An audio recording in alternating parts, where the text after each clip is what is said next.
Bus ಮುಷ್ಕರದಿಂದಾಗಿ ಮೆಟ್ರೋದಲ್ಲಿ ಜನ ತುಂಬಿ ತುಳುಕ್ತಾ ಇದ್ದಾರೆ. ಮೆಟ್ರೋ ಫುಲ್ ಆಗಿದೆ. ಮೆಟ್ರೋದಲ್ಲಿ ಪ್ರಯಾಣಿಕರ ಸಂಖ್ಯೆ ಸಿಕ್ಕಾಪಟ್ಟೆ ಏರಿಕೆಯಾಗಿದೆ. ಮೆಜೆಸ್ಟಿಕ್ ಮೆಟ್ರೋ ನಿಲ್ದಾಣದಲ್ಲಿ ಸಿಕ್ಕಾಪಟ್ಟೆ ರಶ್ ಆಗಿದೆ. ಕೆಲವೊಂದಿಷ್ಟು ಬಿಎಂಟಿಸಿ ಬಸ್ಗಳು ಓಡಾಡ್ತಾ ಇದ್ದಾವೆ. ಆದರೂ ಕೂಡ ಪ್ರಯಾಣಿಕರಿಗೆ ಕಷ್ಟ ಆಗಿದೆ. ಮೆಟ್ರೋ ಇರೋದ್ರಿಂದ ಅಷ್ಟೊಂದು ಸಮಸ್ಯೆ ಆಗಿಲ್ಲ. ಮೆಟ್ರೋದಲ್ಲಿ ಜನ ತುಂಬಿ ತುಳುಕ್ತಾ ಇದ್ದಾರೆ.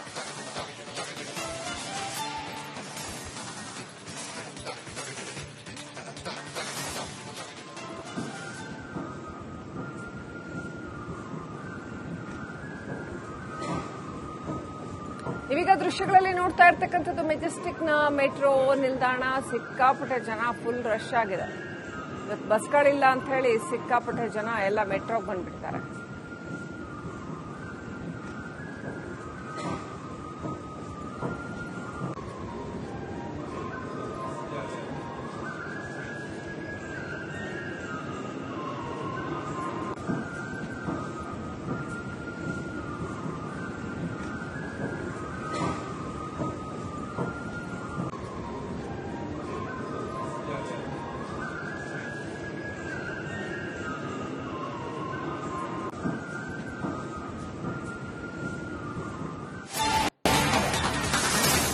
ಬೆಳಗಾವಿಯಲ್ಲಿ ಬಹುತೇಕ ಬಸ್ಗಳ ಕಾರ್ಯಾಚರಣೆ ಸ್ಥಗಿತವಾಗಿದೆ. ಚಿಕ್ಕೋಡಿ ವಿಜಯಪುರಕ್ಕೆ ಬಸ್ ಇಲ್ಲದೆ ಪ್ರಯಾಣಿಕರು ಪರದಾಡ್ತಾ ಇದ್ದಾರೆ. ನಗರ ಕೇಂದ್ರ ಬಸ್ ನಿಲ್ದಾಣದಿಂದ 700 ಬಸ್ಗಳು ಕಾರ್ಯಾಚರಣೆ ನಡೆಸ್ತಾ ಇದ್ದಾವೆ. ಸ್ವತಃ ಮುಂದೆ ನಿಂತು ಬಸ್ ಬಿಡಿಸ್ತಾ ಇದ್ದಾರೆ ಕೆಎಸ್ಆರ್ಟಿಸಿ ಡಿಸಿ. ಒಂದೊಂದೇ ಬಸ್ಗಳನ್ನ ಕಾರ್ಯಾಚರಣೆಗಿಳಿಸ್ತಾ ಇದ್ದಾರೆ. ಆ ಹಿನ್ನೆಲೆಯಲ್ಲಿ ಸೀಟ್ ಹಿಡಿಯೋದಕ್ಕೆ ಜನ ಸರ್ಕಸ್ ಮಾಡ್ತಾ ಇದ್ದಾರೆ.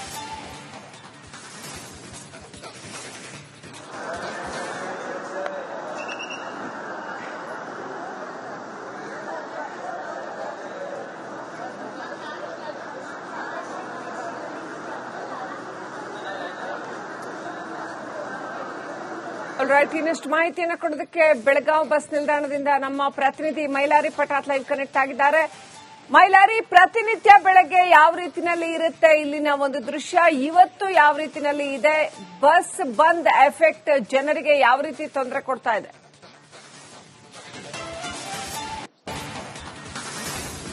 ಖಂಡಿತ ಶ್ರೀಲಕ್ಷ್ಮಿ, ಏನು ಸಾರಿಗೆ ಸಿಬ್ಬಂದಿಗಳ ಮುಷ್ಕರಕ್ಕೆ ಬೆಳಗಾವಿಯಲ್ಲೂ ಕೂಡ ಅದು ಪ್ರಮುಖ ಬಹುತೇಕ ಬಂದ್ ಎಫೆಕ್ಟ್ ತಟ್ಟಿರುವಂತದ್ದು. ಈವರೆಗೆ ಸುಮಾರು 100ಕ್ಕೂ ಅಧಿಕ ಬಸ್ಗಳ ಕಾರ್ಯಾಚರಣೆ ಆಗಬೇಕಿತ್ತು. ಆದರೆ ಈವರೆಗೂ ಅಷ್ಟೊಂದು ಪ್ರಮಾಣದಲ್ಲಿ ಬಸ್ಗಳ ಕಾರ್ಯಾಚರಣೆ ಆಗಲಿಲ್ಲ. ಬಹುತೇಕ ಬಸ್ಗಳ ಕಾರ್ಯಾಚರಣೆ ಕೂಡ ಈಗ ಬಂದ್ ಆಗಿರುವಂತದ್ದು. ಸದ್ಯ ಸ್ಥಳದಲ್ಲಿ ಭದ್ರತೆ ಪರಿಶೀಲನೆ ಮಾಡುವ ದೃಷ್ಟಿಯಿಂದ ಇಲ್ಲಿ ಏನು ಬೆಳಗಾವಿಯ ಕಮಿಷನರ್ ಭೂಷಣ್ ಬೋರ್ಸೆ ಅವರು ಜೊತೆಗೆ ಡಿಸಿಪಿ ಏನು ನಾರಾಯಣ್ ಬರ್ಮಣಿ ಸೇರಿದಂತೆ ಪೊಲೀಸ್ ಹಿರಿಯ ಅಧಿಕಾರಿಗಳು ಕೂಡ ಬಂದು ಪರಿಶೀಲನೆ ಮಾಡುವ ಕೆಲಸವನ್ನ ಮಾಡ್ತಿರುವ ದೃಶ್ಯದಲ್ಲಿ ಗಮನಿಸಬಹುದು. ಈಗಾಗಲೇ ಭದ್ರತೆ ಅಂದ್ರೆ ಯಾವುದೇ ರೀತಿಯಾದಂತಹ ಅಹಿತಕರ ಘಟನೆಗಳು ಆಗಬಾರದು ಅನ್ನೋ ನಿಟ್ಟಿನಲ್ಲಿ ಈ ಒಂದು ಭದ್ರತೆ ಪರಿಶೀಲನೆ ಮಾಡುವ ಕೆಲಸವನ್ನ ಕೂಡ ಈಗ ಮಾಡ್ತಿರುವಂತದ್ದು. ನನ್ನ ಜೊತೆಗೆ ಮಾತನಾಡೋದಕ್ಕೆ ಸ್ವತಃ ಕಮಿಷನರ್ ಭೂಷಣ್ ಅವರಿದ್ದಾರೆ. ಅವರನ್ನ ಕೂಡ ನಾನು ಮಾತಾಡ್ತೀನಿ. ಸರ್, ಯಾವ ರೀತಿ ತಯಾರಿ ಮಾಡ್ಕೊಂಡಿದ್ದೀರಿ ಸರ್? ಬೆಳಿಗ್ಗೆ 5:30 ಗಂಟೆಯಿಂದ ನಮ್ಮ ಪೊಲೀಸ್ ಸಿಬ್ಬಂದಿ ಇಲ್ಲಿದ್ದಾರೆ. ನಿನ್ನೆ ಜಿಲ್ಲಾಡಳಿತ ವತಿಯಿಂದ ಎಲ್ಲ ಆಟೋ, ಮ್ಯಾಕ್ಸಿ ಕ್ಯಾಬ್ ಮತ್ತು ಬಸ್ ಡ್ರೈವರ್ ಸಂಘಟನೆಗಳ ಜೊತೆಗೆ ಮೀಟಿಂಗ್ ಆಗಿದೆ. ಪ್ರಯಾಣಿಕರಿಗೆ ಯಾವುದೇ ತೊಂದರೆ ಆಗಬಾರದು, ಬಾಡಿಗೆ ಜಾಸ್ತಿ ಮಾಡಬಾರದು ಅಂತ ನಾವು ಅವರಿಗೆ ಎಚ್ಚರಿಕೆ ನೀಡಿದ್ದೀವಿ. ಪೊಲೀಸ್ ನಮ್ಮ ಬಸ್ ಸ್ಟ್ಯಾಂಡ್ ಆಗಲಿ, ಡಿಪೋ ಆಗಲಿ, ಬಸ್ ಸ್ಟಾಪ್ಸ್ ಆಗಲಿ ಎಲ್ಲ ಕಡೆ ನಾವು ಡಿಪ್ಲಾಯ್ಮೆಂಟ್ ಮಾಡಿದ್ದೀವಿ. ನಮ್ದು ಹೈವೇ ಪೆಟ್ರೋಲ್ ಗಾಡಿ, ಇದು 112 ಗಾಡಿಯಿಂದ ಕೂಡ ನಾವು ಪೊಲೀಸ್ ಎಸ್ಕಾರ್ಟ್ ಕೊಡ್ತಾ ಇದ್ದೀವಿ. ಸರ್, ಡಿಸಿ ಅವರು ಕೂಡ ಇದ್ರು, ಕೆಎಸ್ಆರ್ಟಿ ಡಿಸಿ ಅವರು. ಏನ್ ಮಾಹಿತಿ ಪಡ್ಕೊಂಡ್ರಿ? ಸುಮಾರು 30% ಗಾಡಿಗಳು ಓಡಾಡ್ತಾ ಇದೆ. ನಾವು ಸೂಕ್ತ ರಕ್ಷಣೆ ನೀಡಿದ್ದೇವೆ. ಸರ್, ಈಗ ಮುಷ್ಕರ ಇರೋದ್ರಿಂದ ಆಟೋ ದರ ಅಥವಾ ಹಿಂಗ್ ಹೆಚ್ಚಳ ಆಗೋ ಸಾಧ್ಯತೆ ಇದೆ. ಆ ರೀತಿ ಏನಾದ್ರು ಆದ್ರೆ ಎಲ್ಲರಿಗೆ ನಾವು ಮೀಟಿಂಗ್ ಮಾಡಿದೀವಿ, ಅಪೀಲ್ ಮಾಡಿದೀವಿ. ಆದ್ರೆ ಕೂಡ ಅವರು ಮಾಡಿದ್ರೆ ಕ್ರಮ ತಗೋತೀವಿ. ಇಷ್ಟು ಸಿಬ್ಬಂದಿಗಳು ಹೆದರ್ತಿದ್ದಾರೆ ಸರ್, ಅಂತವ್ರಿಗೆ ಏನ್ ಹೇಳ್ತೀವಿ? ಅದರ ಕಾರ್ಯಾಚರಣೆ ಮಾಡಿ ನಾವು ಸೂಕ್ತ ರಕ್ಷಣೆ ನೀಡಿದ್ದೀವಿ. ಕಾನ್ಸ್ಟೇಬಲ್ ಇಂದ ಕಮಿಷನರ್ ವರೆಗೆ ಎಲ್ಲರೂ ಇಲ್ಲಿ ಬಂದೋಬಸ್ತ್ನಲ್ಲಿದ್ದಾರೆ. ಎಲ್ಲಿ ನಮಗೆ ಮಾಹಿತಿ ಬರುತ್ತೆ ನಾವು ಅಲ್ಲಿ ಸೂಕ್ತ ಕ್ರಮ ತಗೋತೀವಿ.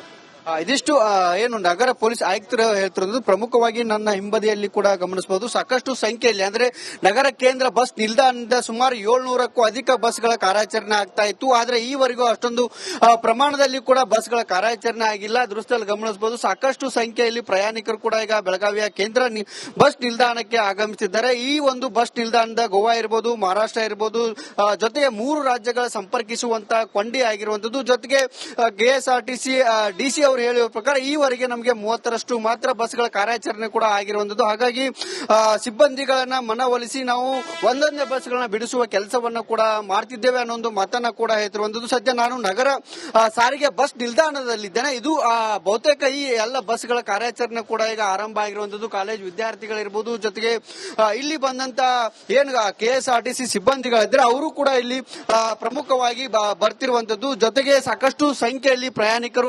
ಆಗಮಿಸುವುದರಿಂದ ಒಂದಿಷ್ಟು ಏನು ಎಕ್ಸಾಮ್ಗಳು ಕೂಡ ಕಾಲೇಜಲ್ಲಿ ಎಕ್ಸಾಮ್ಗಳು ಕೂಡ ಇದ್ದಾರೆ. ಆದ್ರೆ ಹೀಗಾಗಿ ನಗರ ಏನು ಬಸ್ ನಿಲ್ದಾಣಕ್ಕೆ ಇಲ್ಲಿ ವಿದ್ಯಾರ್ಥಿಗಳು ಕೂಡ ಬಂದಿದ್ದಾರೆ. ನಾನು ಕೂಡ ಈಗ ವಿದ್ಯಾರ್ಥಿಗಳಿದ್ದಾರೆ, ಅವರನ್ನು ಕೂಡ ನಾನು ಮಾತಾಡ್ತೀನಿ. ಅಪ್ಪಿ ಬಸ್ ಬಿಡತ್ತಾರ? ನಾವ್ ಸರ್ ಬಿಡಾತಿಲ್ರಿ, ಎಲ್ಲಾ ಸ್ಟ್ರೈಕ್ ಆಗಿ ನಿಂತಾವ್ರಿ. ನಮ್ಗೆ ಈಗ ಹೆಂಗ್ ಹೋಗ್ಬೇಕು ಅನ್ನೋದು ಗೊತ್ತಾವತ್ರಿ. ನಮ್ಮೂರ್ ಬಸ್ಗಳು ಇಲ್ಲಿ ಬಂದಾಗಿ ನಿಂತ್ ಬಿಟ್ಟಿದಾವ್ರಿ. ಊರಿಗೆ ಹೆಂಗ್ ಹೋಗ್ಬೇಕು ಅನ್ನೋದು ಗೊತ್ತಾವಲ್ತ್ರಿ. ಎಲ್ಲಿಂದ ಬಂದಿದೆ? ನಾವು ಹಿರೇಬಾಗೇವಾಡಿಯಿಂದ ಬಂದೇವ್ರಿ. ಎಕ್ಸಾಮ್ ಅದು ಏನಾದ್ರಿ? ಎಕ್ಸಾಮ್ ಐತ್ರಿ, ಮ್ಯಾಥಮೆಟಿಕ್ಸ್ ಐತ್ರಿ, ಮತ್ ಫಿಸಿಕ್ಸ್ ಯೂನಿಟ್ ಟೆಸ್ಟ್ ತಗೊಳತಿದಾರಿ ಇವಾಗ್ರಿ. ಹಾ ರೀ. ಅಲ್ಲ, ಈಗೆಲ್ಲ ಬಸ್ ಬಂದ್ ಆಗಿದಾವೆ. ನಾವು ಊರಿಂದ 2 ಅವರ್ ಜರ್ನಿ ಮಾಡಿ ಕಾಲೇಜ್ ಬರ್ಬೇಕಾಗ್ತದ. ಕರೆ ಊರಿನ ಬಸ್ಸು ಈಗ ಹೊಂಟಿಲ್ಲ ಅಂತ ಹೇಳತ್ತಾರ. ನಿನ್ನೆ ಹೇಳಿದ್ರೆ ನಾವು ಸ್ಕೂಟಿ ಮಾಡ್ಕೊಂಡ್ ಮನ್ಯಾಗರ ಸ್ಟಡಿ ಮಾಡ್ತಿದ್ವಿ. ಆದ್ರೆ ನಮ್ಗೆ ನಿನ್ನೆನು ಹೇಳಿದ್ರಿ ಸ್ಟ್ರೈಕ್ ಮಾಡ್ತೇವೆ ಅಂತ. ನಾವ್ ಇಲ್ಲಿ ಬಂದ್ಮ್ಯಾಗೆಲ್ಲ ಗೊತ್ತಾಗಿದ್ರಿ. ನಿಮ್ಗೇನು ಗೊತ್ತಿರ್ಲಿಲ್ಲ? ನಮ್ಗೇನು ಗೊತ್ತಿರ್ಲಿಲ್ರಿ. ಇದಿಷ್ಟು ವಿದ್ಯಾರ್ಥಿಗಳು ಹೇಳ್ತಿರುವಂತದ್ದು. ನಮಗೆ ಮುಷ್ಕರ ಇರೋದ್ರ ಬಗ್ಗೆ ಮಾಹಿತಿ ಇರಲಿಲ್ಲ, ಹಾಗಾಗಿ ಬಂದಿದ್ದೇವೆ. ನಮ್ದು ಟೆಸ್ಟ್ ಎಕ್ಸಾಮ್ ಕೂಡ ಅಂದ್ರೆ ಮ್ಯಾಥಮೆಟಿಕ್ಸ್ ಎಕ್ಸಾಮ್ ಇದೆ ಅನ್ನೋ ಒಂದು ಮಾತನ್ನ ಕೂಡ ಹೇಳ್ತಿರುವಂತದ್ದು. ಈ ಒಂದು ಬದ್ನ ಬಿಸಿ ಕಾಲೇಜ್ ವಿದ್ಯಾರ್ಥಿಗಳಿರ್ಬೋದು, ಪ್ರಯಾಣಿಕರಿರ್ಬೋದು, ಜೊತೆಗೆ ಗ್ರಾಮೀಣ ಪ್ರದೇಶಕ್ಕೆ ಹೋಗುವಂತ ಜನರು ಕೂಡ ಸಮಸ್ಯೆ ಆಗಿರುವಂತದ್ದು. Srilakshmi, right, thank you Mylari Patat ಡೀಟೇಲ್ಸ್ಗಾಗಿ. ನಿಲ್ದಾಣದಲ್ಲಿದ್ದೇನೆ. ಇದು ಬಹುತೇಕ ಈ ಎಲ್ಲ ಬಸ್ಗಳ ಕಾರ್ಯಾಚರಣೆ ಕೂಡ ಈಗ ಆರಂಭ ಆಗಿರುವಂತದ್ದು. ಕಾಲೇಜ್ ವಿದ್ಯಾರ್ಥಿಗಳಿರ್ಬೋದು, ಜೊತೆಗೆ ಇಲ್ಲಿ ಬಂದಂತ ಏನು KSRTC ಸಿಬ್ಬಂದಿಗಳಿದ್ರೆ ಅವರು ಕೂಡ ಇಲ್ಲಿ ಪ್ರಮುಖವಾಗಿ ಬರ್ತಿರುವಂತದ್ದು. ಜೊತೆಗೆ ಸಾಕಷ್ಟು ಸಂಖ್ಯೆಯಲ್ಲಿ ಪ್ರಯಾಣಿಕರು ಆಗಮಿಸುವುದರಿಂದ ಒಂದಿಷ್ಟು ಏನು ಎಕ್ಸಾಮ್ಗಳು ಕೂಡ ಕಾಲೇಜಲ್ಲಿ ಎಕ್ಸಾಮ್ಗಳು ಕೂಡ ಇದ್ದಾರೆ. ಆದ್ರೆ ಹೀಗಾಗಿ ನಗರ ಏನು ಬಸ್ ನಿಲ್ದಾಣಕ್ಕೆ ಇಲ್ಲಿ ವಿದ್ಯಾರ್ಥಿಗಳು ಕೂಡ ಬಂದಿದ್ದಾರೆ. ನಾನು ಕೂಡ ಈಗ ವಿದ್ಯಾರ್ಥಿಗಳಿದ್ದಾರೆ, ಅವರನ್ನು ಕೂಡ ನಾನು ಮಾತಾಡ್ತೀನಿ. ಅಪ್ಪಿ ಬಸ್ ಬಿಡತ್ತಾರ? ನಾವ್ ಸರ್ ಬಿಡಾತಿಲ್ರಿ, ಎಲ್ಲಾ ಸ್ಟ್ರೈಕ್ ಆಗಿ ನಿಂತಾವ್ರಿ. ನಮ್ಗೆ ಈಗ ಹೆಂಗ್ ಹೋಗ್ಬೇಕು ಅನ್ನೋದು ಗೊತ್ತಾವತ್ರಿ. ನಮ್ಮೂರ್ ಬಸ್ಗಳು ಇಲ್ಲಿ ಬಂದಾಗಿ ನಿಂತ್ ಬಿಟ್ಟಿದಾವ್ರಿ. ಊರಿಗೆ ಹೆಂಗ್ ಹೋಗ್ಬೇಕು ಅನ್ನೋದು ಗೊತ್ತಾವಲ್ತ್ರಿ. ಎಲ್ಲಿಂದ ಬಂದಿದೆ? ನಾವು ಹಿರೇಬಾಗೇವಾಡಿಯಿಂದ ಬಂದೇವ್ರಿ. ಎಕ್ಸಾಮ್ ಅದು ಏನಾದ್ರಿ? ಎಕ್ಸಾಮ್ ಐತ್ರಿ, ಮ್ಯಾಥಮೆಟಿಕ್ಸ್ ಐತ್ರಿ, ಮತ್ ಫಿಸಿಕ್ಸ್ ಯೂನಿಟ್ ಟೆಸ್ಟ್ ತಗೊಳತಿದಾರಿ ಇವಾಗ್ರಿ. ಹಾ ರೀ. ಅಲ್ಲ, ಈಗೆಲ್ಲ ಬಸ್ ಬಂದ್ ಆಗಿದಾವೆ. ನಾವು ಊರಿಂದ 2 ಅವರ್ ಜರ್ನಿ ಮಾಡಿ ಕಾಲೇಜ್ ಬರ್ಬೇಕಾಗ್ತದ. ಕರೆ ಊರಿನ ಬಸ್ಸು ಈಗ ಹೊಂಟಿಲ್ಲ ಅಂತ ಹೇಳತ್ತಾರ. ನಿನ್ನೆ ಹೇಳಿದ್ರೆ ನಾವು ಸ್ಕೂಟಿ ಮಾಡ್ಕೊಂಡ್ ಮನ್ಯಾಗರ ಸ್ಟಡಿ ಮಾಡ್ತಿದ್ವಿ. ಆದ್ರೆ ನಮ್ಗೆ ನಿನ್ನೆನು ಹೇಳಿದ್ರಿ ಸ್ಟ್ರೈಕ್ ಮಾಡ್ತೇವೆ ಅಂತ. ನಾವ್ ಇಲ್ಲಿ ಬಂದ್ಮ್ಯಾಗೆಲ್ಲ ಗೊತ್ತಾಗಿದ್ರಿ. ನಿಮ್ಗೇನು ಗೊತ್ತಿರ್ಲಿಲ್ಲ? ನಮ್ಗೇನು ಗೊತ್ತಿರ್ಲಿಲ್ರಿ. ಇದಿಷ್ಟು ವಿದ್ಯಾರ್ಥಿಗಳು ಹೇಳ್ತಿರುವಂತದ್ದು. ನಮಗೆ ಮುಷ್ಕರ ಇರೋದ್ರ ಬಗ್ಗೆ ಮಾಹಿತಿ ಇರಲಿಲ್ಲ, ಹಾಗಾಗಿ ಬಂದಿದ್ದೇವೆ. ನಮ್ದು ಟೆಸ್ಟ್ ಎಕ್ಸಾಮ್ ಕೂಡ ಅಂದ್ರೆ ಮ್ಯಾಥಮೆಟಿಕ್ಸ್ ಎಕ್ಸಾಮ್ ಇದೆ ಅನ್ನೋ ಒಂದು ಮಾತನ್ನ ಕೂಡ ಹೇಳ್ತಿರುವಂತದ್ದು. ಈ ಒಂದು ಬದ್ನ ಬಿಸಿ ಕಾಲೇಜ್ ವಿದ್ಯಾರ್ಥಿಗಳಿರ್ಬೋದು, ಪ್ರಯಾಣಿಕರಿರ್ಬೋದು, ಜೊತೆಗೆ ಗ್ರಾಮೀಣ ಪ್ರದೇಶಕ್ಕೆ ಹೋಗುವಂತ ಜನರು ಕೂಡ ಸಮಸ್ಯೆ